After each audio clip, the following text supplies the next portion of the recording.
Selamat pagi Bapak Ibu Saudara-saudari yang dikasihi dalam Kristus Tuhan. Mari kita mengawali hari baru dengan mendengarkan Injilnya dari Injil Markus bab 5 ayat 21 sampai 43. Tuhan bersamamu. Inilah Injil suci menurut Markus.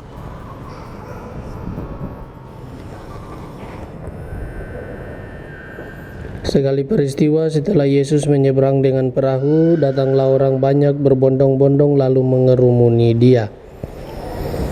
Ketika itu Yesus masih berada di tepi danau, maka datanglah seorang kepala rumah ibadat yang bernama Yairus. Ketika melihat Yesus, tersungkurlah Yairus di depan kakinya. Dengan sangat ia memohon kepadanya, "Anakku perempuan sedang sakit, hampir mati. Datanglah kiranya dan letakkanlah tanganmu atasnya supaya ia selamat dan tetap hidup." Lalu pergilah Yesus dengan orang itu. Orang banyak berbondong-bondong mengikuti Dia dan berdesak-desakan di dekatnya. Adalah di situ seorang perempuan yang sudah 12 tahun lamanya menderita pendarahan. Ia telah berulang-ulang diobati oleh berbagai tabib sampai habislah semua yang ada padanya. Namun sama sekali tidak ada faedahnya, malah sebaliknya, keadaannya makin memburuk.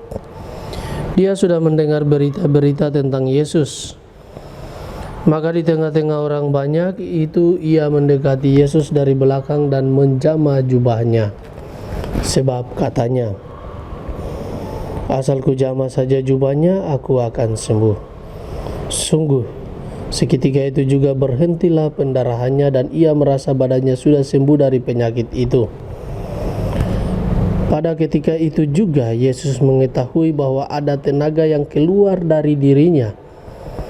Maka ia berpaling di tengah orang banyak itu dan bertanya, "Siapa yang menjamah jubahku?" Murid-muridnya menjawab, "Engkau melihat sendiri bagaimana orang-orang ini berdesak-desakan dekatmu. Bagaimana mungkin engkau bertanya siapa yang menjamah aku?" Lalu Yesus memandang sekelilingnya untuk melihat siapa yang telah melakukan hal itu. Maka perempuan tadi menjadi takut dan gemetar sejak ia mengetahui apa yang telah terjadi atas dirinya. Maka ia tampil dan tersungkur di depan Yesus. Dengan tulus ia memberitahukan segala sesuatu kepada Yesus. Maka kata Yesus kepada perempuan itu, "Hai anakku, imanmu telah menyelamatkan engkau. Pergilah dengan selamat dan sembuhlah dari penyakitmu." Ketika Yesus masih berbicara, datanglah orang dari keluarga kepala rumah ibadat itu dan berkata, "Anakmu sudah mati. Apa perlunya lagi engkau menyusahkan guru?" Tetapi Yesus tidak menghiraukan perkataan mereka dan berkata kepada kepala rumah ibadat, "Jangan takut, percaya saja." Lalu Yesus tidak memperbolehkan seorang pun ikut serta, kecuali Petrus, Yakobus dan Yohanes saudara Yakobus. Dan tibalah mereka di rumah kepala rumah ibadat, dan di sana Yesus melihat orang-orang ribut, menangis dan meratap dengan suara nyaring. Sesudah masuk, Yesus berkata kepada orang-orang itu, "Mengapa kamu ribut dan menangis?" Maka Yesus menyuruh semua orang itu keluar. Lalu ia membawa ayah dan ibu anak itu dan mereka yang bersama-sama dengan Yesus masuk ke dalam kamar anak itu.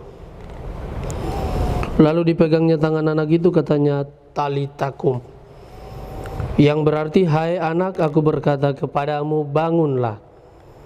Seketika itu juga anak itu bangkit berdiri dan berjalan. Sebab umurnya sudah 12 tahun. Semua orang yang hadir sangat takjub. Dengan sangat Yesus berpesan kepada mereka supaya jangan seorang pun mengetahui hal itu. Lalu ia menyuruh mereka memberi anak itu makan. Demikianlah sabda Tuhan. Bapak Ibu saudara-saudari yang dikasihi dalam Kristus, tema yang akan kita renungkan pada hari ini berkaitan dengan kekuatan iman. Saudara-saudari yang terkasih, Injil panjang yang hari ini kita dengarkan bersama mengisahkan bagaimana dua peristiwa yang terjadi dalam Injil itu. Hari ini juga gereja memperingati Santo Yohanes Bosco. Dia adalah seorang imam yang menaruh perhatian pada pendidikan Kristiani anak-anak muda. Ia mendidik anak-anak muda di wilayah pelayanannya dengan penuh kesabaran dan berhasil membentuk mereka menjadi insan Kristiani yang berkarya bagi gereja dan masyarakat. Wanita yang mengalami pendarahan dan anak kepala rumah ibadat dalam Injil mengalami hal yang sama. Perempuan dan anak dari kepala rumah ibadat tersebut mengalami beban hidup yang sangat berat. Pertama, Yairus kepala rumah ibadat. Dia adalah seorang Yahudi yang percaya dan menaruh harapan bagi keselamatan anaknya pada Yesus Kristus. Karenanya ia bersujud di hadapan Yesus dan memohon kesembuhan bagi anaknya. Saat pembicaraan dengan Yesus sedang berlangsung, datanglah kabar bahwa anaknya sudah mati.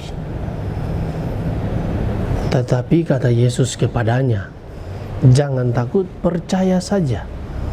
Yairus pun sungguh percaya kepada Yesus. Yesus memegang tangan anak itu dan berkata, "Talitakum." Artinya, "Hai anak, aku berkata kepadamu, bangkitlah." Anak itu kemudian bangun. Yang kedua, seorang perempuan yang sudah 12 tahun menderita pendarahan. Ia berani menyentuh jubah Yesus di tengah kerumunan banyak orang. Lalu ia pun mendapatkan mujizat kesembuhan. Dua hal menarik dari kisah ini. Yang pertama, karena iman dan pengharapan akan Yesus, perempuan itu berani melanggar hukum dalam arti tertentu. Lalu yang kedua, peristiwa menyentuh jubah itu membuat Yesus bertanya, siapa yang menyentuh jubahnya? Mendengar reaksi Yesus, perempuan itu takut dan gemetar, lalu dia bersujud kepada Yesus. Tetapi Yesus menyapanya, "Hai anakku, imanmu telah menyelamatkan engkau.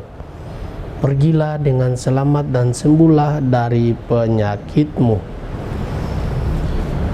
Harapan sembuh dari penyakit yang diderita selama 12 tahun menjadi sebuah kenyataan. Bapak, Ibu, saudara-saudari yang terkasih, belajar dari dua tokoh dalam Injil ini, kita diajak untuk memiliki sikap bergantung pada Tuhan. Jika kita berpengharapan dengan sungguh-sungguh mengandalkan Tuhan dalam kehidupan kita, maka Tuhan akan memberikan mujizat. Rahmat hanya bisa bekerja bila kita benar-benar membuka hati kita pada rahmat tersebut. Begitu juga dengan pertolongan Tuhan akan sungguh-sungguh berdaya dalam kehidupan kita apabila kita sungguh-sungguh mau menyerahkan diri kita bergantung pada penyelenggaraan ilahi Tuhan. Dengan begitu kita pun dapat mendengar kata-kata, "Saudara, imanmu telah menyelamatkan engkau." Semoga demikian. Amin. Marilah berdoa. Tuhan, pagi ini kami kembali naikkan syukur dan permohonan. Terima kasih banyak sudah menjaga kami saat tidur maupun bangun.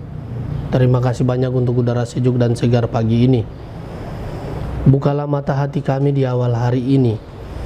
Mampukanlah kami memandang kemurahan dan karya-Mu, serta memuji dan memuliakan-Mu melalui pekerjaan dan pelayanan kami hari ini.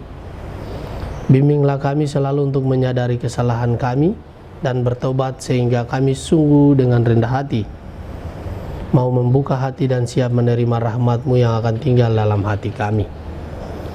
Kristus terang dunia, berkatilah keluarga-keluarga kami.